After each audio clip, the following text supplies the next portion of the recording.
Hi friends, welcome to veg kitchen. ನಾನು ನಿಮ್ಮೆಲ್ಲರ ಪ್ರೀತಿಯ ಜಯಶ್ರೀ.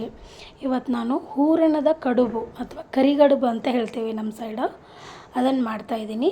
ಈಗ 1 ಗ್ಲಾಸು ಕಡಲೆಬೇಳೆ ತೊಗೊಂಡು ಅದಕ್ಕೆ ಸ್ವಲ್ಪ ಎಣ್ಣೆ ಹಾಕಿ ನಮಗೆ ಎಷ್ಟು ಬೇಕೋ ಅಷ್ಟು ನೀರನ್ನು ಹಾಕಿ ಒಂದು 3 ವಿಸಿಲು ಬರ್ಸ್ಕೊಳ್ಬೇಕು.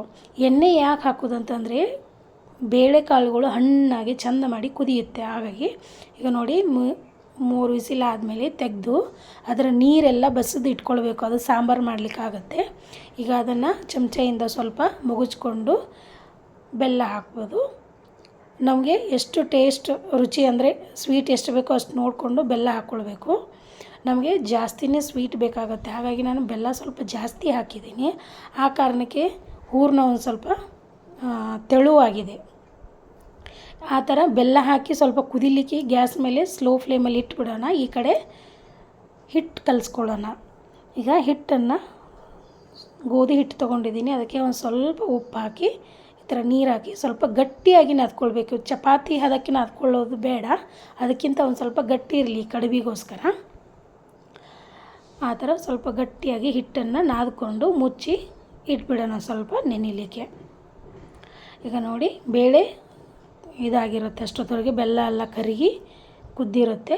ಅದನ್ನೀಗ ಮಿಕ್ಸಿಗೆ ಹಾಕಿ ಸಣ್ಣ ಮಾಡ್ಕೊಳ್ಳೋಣ. ಈ ಥರ ನೋಡಿ, ಬೆಲ್ಲ ಜಾಸ್ತಿ ಆಗಿರೋದ್ರಿಂದ ಇದು ಸ್ವಲ್ಪ ತೆಳು ಜಾಸ್ತಿ ಆಗಿದೆ ಹೂರಣ. ಅದು ಅಷ್ಟೊತ್ತವರೆಗೆ ನಾವು ಬೇರೆ ಕೆಲಸ ಎಲ್ಲ ಮಾಡುವವರೆಗೆ ನಾವು ಫ್ರಿಜರಲ್ಲಿ ಇಟ್ಬಿಡ್ಬೋದು, ಅದು ಸ್ವಲ್ಪ ಗಟ್ಟಿಯಾಗುತ್ತೆ ಹೂರಣ.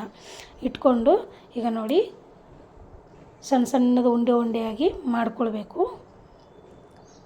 ಈ ಥರ ಹಿಟ್ಟನ್ನು ತೊಗೊಂಡು ಈ ಉಂಡೆ ಮಾಡಿ ಇಟ್ಕೊಂಡು ಎಲೆ ಇರುತ್ತಲ್ವ, ಈಗ ನಾವು ತಿನ್ನೋ ಎಲೆ ಇರುತ್ತಲ್ಲ ಆ ಥರ ಶೇಪಲ್ಲಿ ಅಥವಾ ನಮ್ಗೆ ಹೇಗೆ ಬೇಕೋ ಆ ಥರ ಶೇಪಲ್ಲಿ ಈ ಥರ ಉದ್ದಕ್ಕೆ ಸ್ವಲ್ಪ ಲಟ್ಟಿಸ್ಕೊಳ್ಬೇಕು. ಈ ಥರ ಎಲ್ಲವನ್ನು ಲಟ್ಟಿಸ್ಕೊಂಡಾದಮೇಲೆ ಈಗ ನೋಡಿ ನಾನು ಫ್ರಿಜ್ಜಲ್ಲಿ ಇಟ್ಟಿದ್ದೆ ಒಂದು ಸ್ವಲ್ಪ ಹೊತ್ತು, ಹಾಗಾಗಿ ಸ್ವಲ್ಪ ಗಟ್ಟಿಯಾಗಿದೆ ಈಗ ಹೂರಣ. ಈಗ ಅದನ್ನು ಅದರೊಳಗೆ ಹಾಕಿ ಈ ಥರ ಫೋಲ್ಡ್ ಮಾಡಿ ಇದನ್ನು ತುದಿಯನ್ನು ಚೆಂದ ಮಾಡಿ ಒತ್ತಬೇಕು ಜೋರಾಗಿ. ಯಾಕಂದರೆ ಎಣ್ಣೆಯಲ್ಲಿ ಬಾಯಿ ಬಿಡುತ್ತೆ, ಇಲ್ಲ ಅಂದರೆ ಎಣ್ಣೆ ಎಲ್ಲ ಒಳಗೆ ಹೋಗುತ್ತೆ.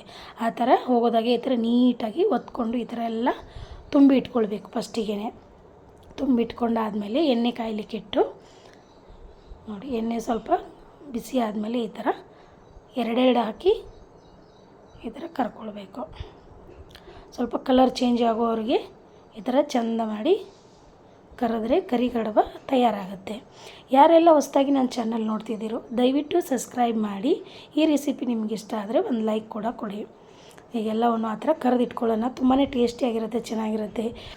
ಉತ್ತರ ಕರ್ನಾಟಕ ಸೈಡಲ್ಲೆಲ್ಲ ಅಮಾವಾಸ್ಯೆಗೆ ಒಂದು ಸತಿ ಮಾಡ್ತಾರೆ ಇದನ್ನು. ಅಮಾವಾಸ್ಯೆ, ಹುಣ್ಣಿಮೆ, ಏನಾದರೂ ಪೂಜೆ ಪುನಸ್ಕಾರ ಎಲ್ಲ ಇದ್ದರೆ, ಲಕ್ಷ್ಮೀ ಪೂಜೆ, ಗಣಪತಿಗೆಲ್ಲ ಮಾಡ್ತಾರೆ. Thank you for watching.